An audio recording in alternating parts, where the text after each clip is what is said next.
নবীজি সাল্লাল্লাহু আলাইহি ওয়াসাল্লাম বলেন, এমন আর কোনো দিন নেই যে দিনগুলোতে করা ভালো কাজ আল্লাহর কাছে এই 10 দিনে করা ভালো কাজের চেয়ে বেশি প্রিয়।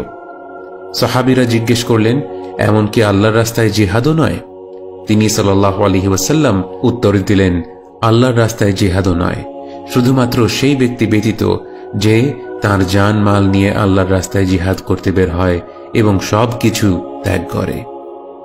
তাই আমি আমার মুসলিম ভাইদের এই চমৎকার সুযোগকে কাজে লাগানোর আহ্বান জানাই, এই 10 দিনে ভালো কাজ বাড়িয়ে দেওয়ার আহ্বান জানাই, যেমন কোরআন তেলাওয়াত করা, আল্লাহর যিকির আযকার করা, যেমন আল্লাহু আকবার, লা ইলাহা ইল্লাল্লাহ, আলহামদুলিল্লাহ, সুবহানাল্লাহ, দান সাদাকা করা, নফল রোজা রাখা, সব ধরনের আমল বেশি করে করার চেষ্টা করুন।